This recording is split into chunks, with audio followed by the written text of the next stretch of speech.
How many of you really get nervous when it comes to an interview? I know I have in the past, and I, the best thing you can do to solve the problem of being nervous is be prepared. So, if you're really prepared for an interview, what does that mean? It doesn't mean just showing up. It means several things. When you are when you apply for a position, you really should research the company before you ever apply and make sure that it's someplace that you want to work. But if you are called for an interview, you really need to research the company. You need to go online and you need to look for facts about the company.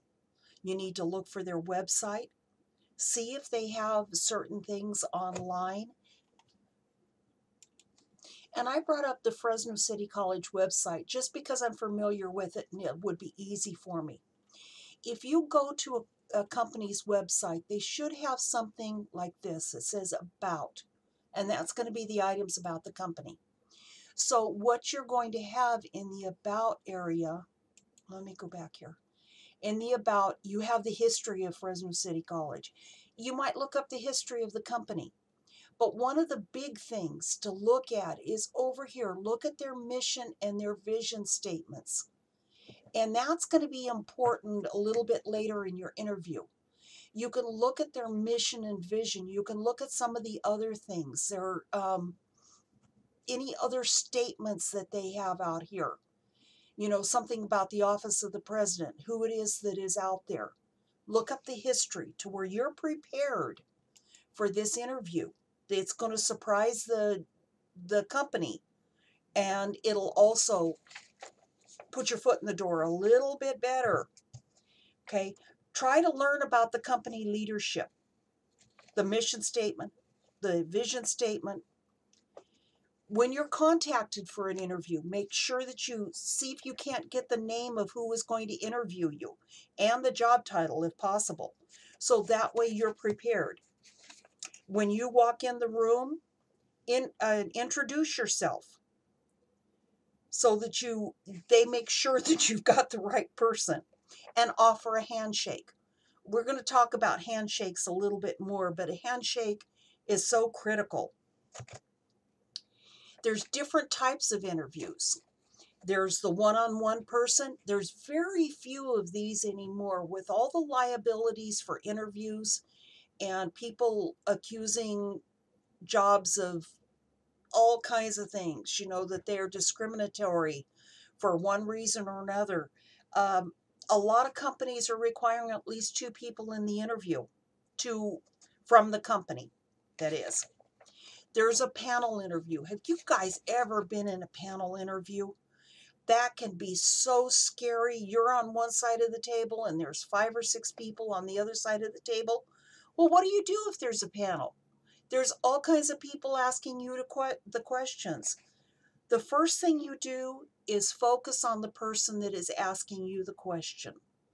You can listen to the question as they do it, answer them, but look at the others every once in a while, but direct your answers to that person. There's phone interviews, so be prepared with a phone interview. It may catch you off guard.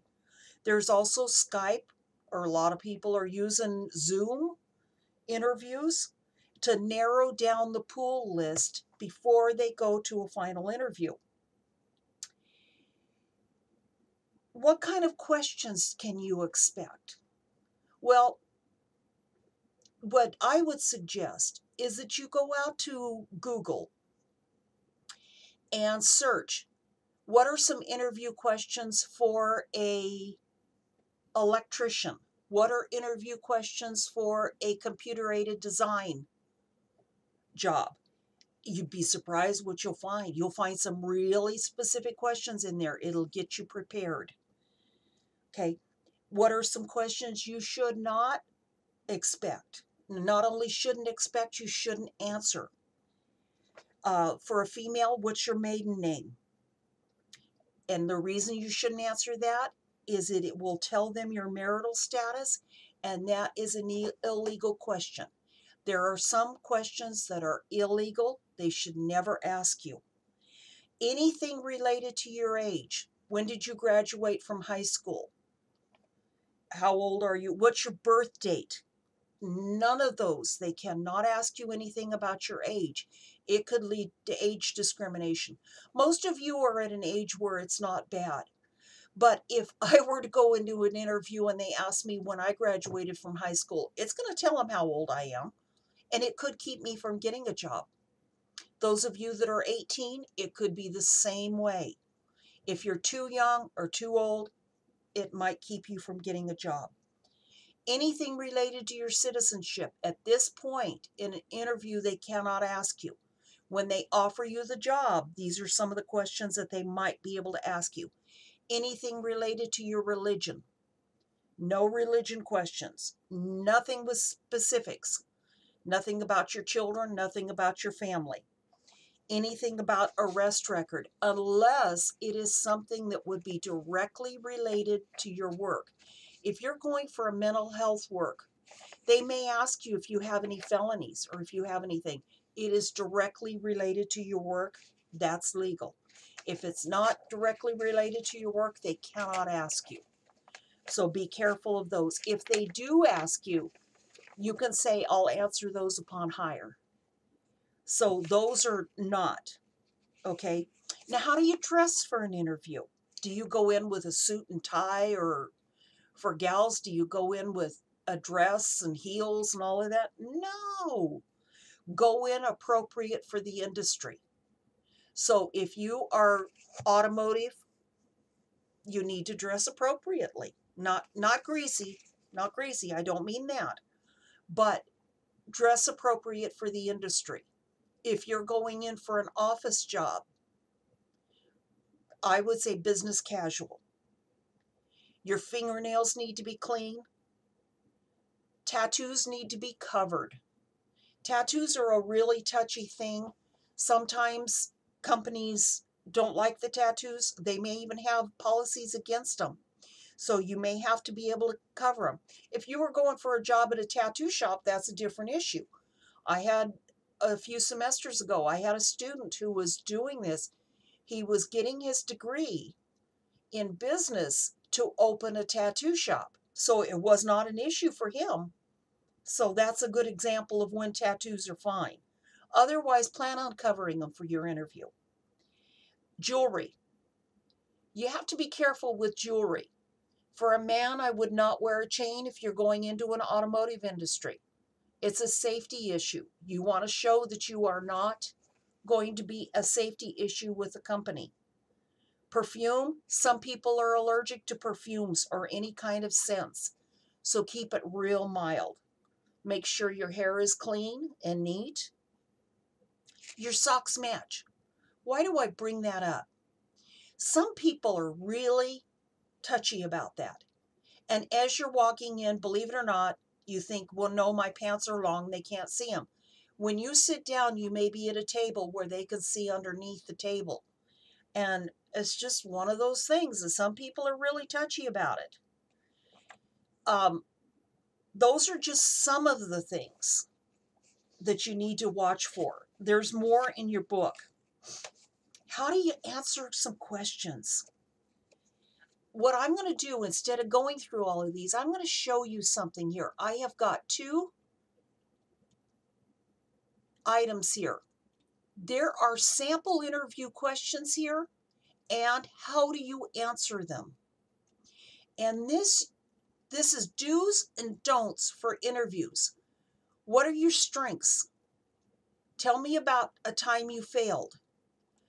Those kind of, all your questions here. There's 4 pages of questions, I think, on this one. And there is a second list right here of do's and don'ts when you're asked a specific question. I'm going to let you read those because there's something. One of the big things is if you were asked a question, do you like working with a group? This is a method that I really like. It's called the STAR method. You never answer an interview question with just a yes or no.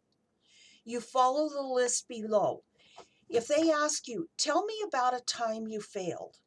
Well, the first thing you're going to have to, you don't just tell them, well, when I did a weld, it didn't hold. Well, that's not going to get you a job. The first thing you have to do is describe the situation. I was asked to do a weld on a piece of metal that I wasn't sure of. And so this was a situation. You explained the task. The task was you were asked to do the weld. What action did you take? Well, I did the weld the way that I thought that they wanted it done. And what was the result? The weld didn't hold. But what I learned from this situation is if I don't know what they want or how to do it, I learned to make sure to ask a question. So you see, if you answer that way, the interviewer is going to know that you learned something from that situation.